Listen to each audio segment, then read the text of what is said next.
कभी आपने सोचा है प्राइमरी एजुकेशन से हायर एजुकेशन तक हमें न्यूटन, आइंस्टाइन, गैलीलियो, डार्विन और पाइथागोरस के बारे में ही क्यों पढ़ाया गया? कभी हमें सच बातें क्यों नहीं पढ़ाई गई कि आर्यभट्ट जी ने न्यूटन से लगभग 1200 साल पहले ग्रेविटी और प्लैनेटरी मोशन एक्सप्लेन किया था? क्यों नहीं बताया गया पिंगला और पाणिनि जी के बारे में? उल्टा हमें बताया गया ज्ञान वेस्ट से आया, लेकिन सच ये है ज्ञान हमारे महान भारत से बाहर गया। इस वीडियो में हम उन महान लोगों को याद करेंगे जिनसे दुनिया ने सीखा पर हमने भुला दिया। Hey everyone, my name is Rashmi and welcome back to my channel CSE spark. Bharat, इसकी मिट्टी सिर्फ मिट्टी नहीं, ये तिलक है हमारे माथे का। ऐसी धरती जहाँ ऋषियों ने विज्ञान लिखा था मानव कल्याण के लिए, ऐसी भूमि जो विज्ञान, दर्शन और आध्यात्म का महासागर था। साल 2023 में भारत में हुए G20 समिट की थीम आप सबने जरूर सुनी होगी। वो थी वसुधैव कुटुंबकम, अर्थात पूरी धरती एक परिवार है। पर आपने कभी सोचा है ये शब्द आए कहाँ से? ये आए हैं हमारे एंशिएंट संस्कृत टेक्स्ट महाउपनिषद से। आपने हमारे माननीय प्रधानमंत्री श्री नरेंद्र मोदी जी के स्पीचेस में बहुत बार इन पंक्तियों को सुना होगा। सर्वे भवन्तु सुखिनः, सर्वे सन्तु निरामयः, यानी may all beings be happy, may all be healthy, अर्थात सभी सुखी रहे, सभी स्वास्थ्य रहे। ये लाइन हमारे ऋग्वेदा में लिखी है। भारत में रहने वाला हर एक व्यक्ति भारत का आदर्श वाक्य सत्यमेव जयते के बारे में जानता है। इसका मतलब है सत्य की विजय होती है। पर बहुत सारे लोग ये नहीं जानते ये आया कहाँ से। ये आया है हमारे मुंडक उपनिषद से। ये सब हमारे देश के ऋषियों ने हजारों साल पहले लिखा, जो था भारत का विजन, साइंस विद कंपैशन। अब बात करते हैं उन रियल भारतीय स्कॉलर्स के बारे में जिन्हें हमने भुला दिया और उनके ज्ञान को वेस्ट ने अपना बता दिया। शुरुआत करते हैं भास्कराचार्य जी से, जो मैथमेटिशियन एंड एस्ट्रोनॉमर थे। उन्होंने अपनी किताब सिद्धांत शिरोमणि में लिखा, गुरुत्वाकर्षणेन पृथ्वी धार्यते, यानी objects are held to earth by gravitational force, अर्थात गुरुत्वाकर्षण बल की वजह से चीजें पृथ्वी से जुड़ी रहती है। लेकिन वेस्ट ने इसे लॉ ऑफ ग्रेविटी बोला और क्रेडिट दिया आइजैक न्यूटन को, जो भास्कराचार्य जी ने बहुत पहले बताया था। सेकंड बात करते हैं पिंगला जी की, जो थे असली इन्वेंटर ऑफ बाइनरी कोड। उन्होंने अपनी किताब चंद शास्त्र में लिखा, लघु गुरु च स्वरम वर्ण च, अर्थात लाइट और हेवी सिलेबल्स यानी हल्के और भारी स्वर दोनों को वर्ण कहा जाता है। इसका आधुनिक संदर्भ है लघु यानी शून्य और गुरु यानी एक, अर्थात बाइनरी सिस्टम का मूल विचार, जिसे फाउंडेशन ऑफ कंप्यूटर्स कहा जाता है। लेकिन वेस्ट ने इस बाइनरी सिस्टम का क्रेडिट दिया लीबनीज को। थर्ड बात करते हैं पाणिनि जी के बारे में, यानी फादर ऑफ लिंग्विस्टिक्स। उन्होंने अपनी किताब अष्टाध्यायी में लिखा, वाक्य पदियम व्याकरणस्य आधारः, यानी grammar is the base of all speeches, अर्थात व्याकरण सभी भाषाओं का आधार है। लेकिन वेस्ट ने उसका क्रेडिट दिया फर्डिनांडे दी सुसरी को। लेकिन सच ये है पाणिनि जी ने पहले ही कंप्यूटेशनल ग्रामर लिख दी थी। फोर्थ बात करते हैं बौद्धियान जी की। उन्होंने अपनी किताब सुलभ सूत्र में लिखा, दीर्घ चतुरस्याक्षण्या रज्जुः पार्श्वमानी तिर्यगमानी च यत् पृथ्वीगभूते कुरुतः, यानी diagonal equals the square root of sum of the sides, अर्थात एक रेक्टेंगल यानी आयत के डायगोनल का मेजरमेंट उसके लेंथ और विड्थ के स्क्वायर्स को जोड़कर मिलता है। लेकिन वेस्ट ने इसे पाइथागोरस थ्योरम कहा और क्रेडिट लिया पाइथागोरस ने, पर इसे सबसे पहले लिखने वाले हमारे बौद्धियान थे। फिफ्थ बात करते हैं सुश्रुत जी के बारे में, जो फादर ऑफ सर्जरी है। उन्होंने अपनी किताब सुश्रुत संहिता में लिखा, शस्त्र कर्मणि दक्षः चिकित्साः श्रेष्ठतमः, यानी the most skill healer is the surgeon, यानी सबसे स्किल हीलर होता है सर्जन। सुश्रुत जी ने 300 से भी ज्यादा सर्जिकल प्रोसीजर्स लिखे, इंक्लूडिंग प्लास्टिक सर्जरी। लेकिन वेस्ट ने इसका क्रेडिट दिया जोसेफ कर्प्यू को। कर्प्यू ने खुद लिखा, I learn this from Indian text, अर्थात मैंने ये ज्ञान भारतीय किताबों से सीखा। सिक्स बात करते हैं ऋषि कपिल जी की, जिन्होंने सांख्य फिलॉसफी दी। उन्होंने अपनी किताब सांख्य करिका में लिखा, पुरुषः प्रकृति स्तोपी न कर्म करोति न कारणम, यानी the self is pure observer unaffected by action, अर्थात आत्मा शुद्ध निरीक्षक है जो किसी भी कर्म से प्रभावित नहीं होती। लेकिन वेस्ट ने इसे ऑब्जर्वर इफेक्ट बोला इन क्वांटम फिजिक्स। सेवेंथ बात करते हैं वराह मिहिर जी की, जो एस्ट्रोनॉमर और मेटेरोलॉजिस्ट थे। उन्होंने अपनी किताब बृहत संहिता में लिखा, आकाशे जलम निपतति पृथ्वीव्याम बीजम जागृति, यानी when rain false life awakens on earth, अर्थात जब बारिश की बूंदें गिरती है तब धरती सांस लेती है और जिंदगी फिर से मुस्कुराती है। लेकिन वेस्ट ने इसे मीटियोरोलॉजी बोला और क्रेडिट दिया एरिस्टोटल को। 8 बात करते हैं चरक जी की, यानी फादर ऑफ मेडिसिन की।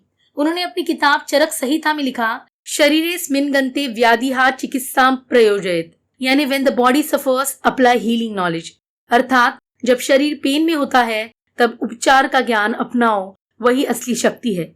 चरक जी ने इम्यूनिटी, डाइजेशन और प्रिवेंटिव हेल्थ के कंसेप्ट दिए, लेकिन वेस्ट ने फादर ऑफ मेडिसिन हिपोक्रेटस को बताया।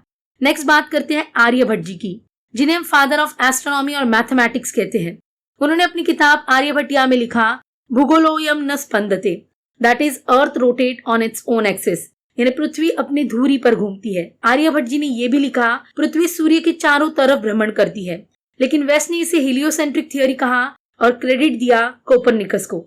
उनकी इंपॉर्टेंट खोज थी 0, लेकिन वेस्ट ने इसे अरेबिक न्यूमरल्स बोला, लेकिन असल में वो हिंदू न्यूमरल्स थे।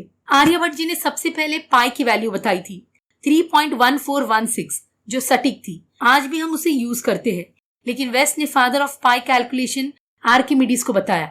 नेक्स्ट बात करते हैं आचार्य कनाड जी की। उन्होंने अपनी किताब वैशेषिका सूत्र में लिखा, परमाणु रेव द्रव्यम, यानी the smallest particle is the परमाणु। उन्होंने कहा सब कुछ अणु से बना है, लेकिन वेस्ट ने इसे एटॉमिक थियरी बोला और क्रेडिट दिया जॉन डाल्टन को। आचार्य कनाड जी ने कहा, ऊर्जा और पदार्थ एक ही तत्व से बने हैं।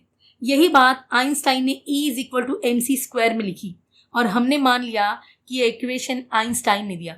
नेक्स्ट बात करते हैं ऋषि अगस्त्य जी की, जिन्होंने अपनी बुक अगस्त्य संहिता में लिखा, जलस्थले विद्युत उत्पन्ना, यानी electricity can be generated from water.